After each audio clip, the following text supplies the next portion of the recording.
യേശുവിൻ്റെ അധ്യാപനങ്ങളെ ശരിയായ വിധത്തിൽ ജീവിതത്തിൽ പകർത്തുന്നത് ക്രിസ്ത്യാനികളല്ല, മുസ്ലിങ്ങളാണ്. ഒരുപക്ഷെ നിങ്ങൾ സംശയിച്ചേക്കും, ഇതെന്തോ പറയുന്നത്. എന്നാൽ സത്യത്തിൽ മുസ്ലിങ്ങൾ തന്നെയാണ്. ചില ഉദാഹരണങ്ങളൊക്കെ ഞാൻ മുമ്പ് വീഡിയോ ചെയ്തിട്ടുണ്ട്. അതായത് ലേവ്യ പുസ്തകം പോലെ നിരവധി പുതിയ നിയമം ബൈബിൾ പുസ്തകങ്ങൾ അതിന് തെളിവുണ്ട്. യേശു പന്നിമാംസം കഴിക്കാറില്ല, അത് നിഷിദ്ധമാക്കിയിട്ടുണ്ട്. അതുപോലെ സ്ത്രീകൾ ഹിജാബ് ധരിക്കണം. ഇതൊക്കെ യേശുവിൻ്റെ മഹത്തായ അധ്യാപനങ്ങളാണ്. എന്നാൽ ഇക്കാലത്ത് ഇതൊക്കെ ഫോളോ ചെയ്യുന്നത് മുസ്ലിങ്ങളാണെന്ന് മാത്രം. ഇന്ന് ഞാൻ മറ്റൊരു ഉദാഹരണമാണ് കൊണ്ടുവരുന്നത്. അതായത് ഈ മുസ്ലിങ്ങൾ ചെയ്യുന്ന പോലെ യേശു ആരെ കണ്ടാലും സലാം ചൊല്ലുമായിരുന്നു. എങ്ങനെയാണ് സലാം ചൊല്ലുക? അറബി ഭാഷയിൽ അസ്സലാമു അലൈക്കും എന്നാണ്. അതിൻ്റെ അർത്ഥം എന്താണ്? നിങ്ങൾക്ക് സമാധാനം ഉണ്ടാകട്ടെ, നിങ്ങൾക്ക് രക്ഷയുണ്ടാകട്ടെ എന്നൊക്കെയാണ്. ഇത് സദാസമയവും യേശു ജനങ്ങളെ കണ്ടാൽ ചൊല്ലുന്ന ഒരു കാര്യമാണ്, ഒരു ലഘുവായ പ്രാരംഭ പ്രാർത്ഥന. എന്നാൽ യേശുവിൻ്റെ സംസാര ഭാഷ ഏതായിരുന്നു? അത് അരമായിക്ക് എന്ന സുറിയാനി ഭാഷയായിരുന്നു. അറബിയിലെ അസ്സലാമു അലൈക്കും എന്നുള്ളത് ഈ സുറിയാനി എന്ന അരമായിക്ക് ലാംഗ്വേജിൽ ഷ്ലാമ അൻകും എന്നാണ്. അതായത് അറബി ഭാഷയിലെ സലാം എന്നുള്ളത് സുറിയാനി ഭാഷയിൽ അല്ലെങ്കിൽ അരമായിക്ക് ഭാഷയിൽ ഷ്ലാമ എന്ന് വിളിക്കുന്നു. ഇനി ഹിബ്രു ഭാഷയിലാണെങ്കിലോ ഷലോം എന്ന് വിളിക്കുന്നു. എല്ലാത്തിൻ്റെയും അർത്ഥം സെമിറ്റിക് ഭാഷയിൽ സമാധാനം, രക്ഷ എന്നൊക്കെയാണ്. അപ്പോൾ യേശുവിൻ്റെ ഭാഷയിൽ ആരെ കണ്ടാലും ഷ്ലാമ എൻകും എന്ന് ചൊല്ലുമായിരുന്നു.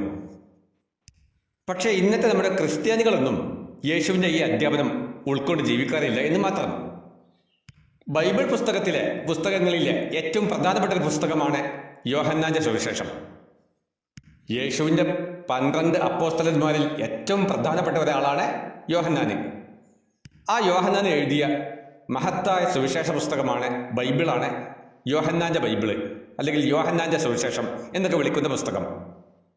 യോഹന്നാന്റെ 20-ാം അധ്യായത്തിൽ 19-ാമത്തെ വചനം, അതുപോലെ 21-ാം വചനം, 26-ാമത്തെ വചനം, ഈ 3 വചനങ്ങളിലും യേശു സലാം ചൊല്ലിയതായിട്ട് കാണുന്നുണ്ട്. യേശു തൻ്റെ സംസാരത്തിൻ്റെ തുടക്കത്തിലും അവസാനത്തിലും ജനങ്ങളോട് സലാം ചൊല്ലുമായിരുന്നു. ഇനി എന്തുകൊണ്ടാണ് ക്രിസ്ത്യാനികൾ യേശു ചൊല്ലിയ പോലെ സലാം ചൊല്ലാത്തത് എന്നുകൂടി നോക്കാം. അത് മുസ്ലിങ്ങളോടുള്ള വിയോജിപ്പ് കൊണ്ടൊന്നുമല്ല, അല്ലെങ്കിൽ മുസ്ലിങ്ങളിൽ സലാം ചൊല്ലുക എന്നുള്ളൊരു സ്വഭാവം വ്യാപകമായതുകൊണ്ടുമല്ല. പകരം ആഗോളതലത്തിൽ അഭിസംബോധന ചെയ്യുന്ന സലാം ചൊല്ലുന്ന ശൈലിക്ക് ഒരു കോമണായ ശബ്ദം വേണം. എന്നാൽ യേശു സംസാരിച്ച ആ പദപ്രയോഗം ഇന്ന് നിലവിലില്ല. കാരണം യേശുവിൻ്റെ ലാംഗ്വേജ് എന്നോ നഷ്ടപ്പെട്ടു പോയി. പകരം ഗ്രീക്കും ഇംഗ്ലീഷുമൊക്കെയാണ് ഇന്ന് ഉപയോഗിക്കുന്നത്.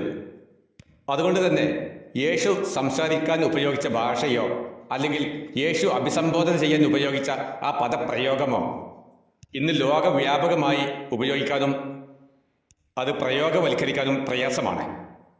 നമുക്കറിയാം, ഇന്ന് ലോകത്തെവിടെയും അരമായിക്ക് ഭാഷ അല്ലെങ്കിൽ സുറിയാനി ഭാഷ ഒന്ന് മദർ ടങ്ങായിട്ട് എവിടെയും ഉപയോഗിക്കുന്നില്ല. കാര്യം എന്തായാലും യേശുവിനെ മാക്സിമം ഫോളോ ചെയ്യാനുള്ള ഭാഗ്യം മുസ്ലിങ്ങൾക്കാണ് ലഭിച്ചത്.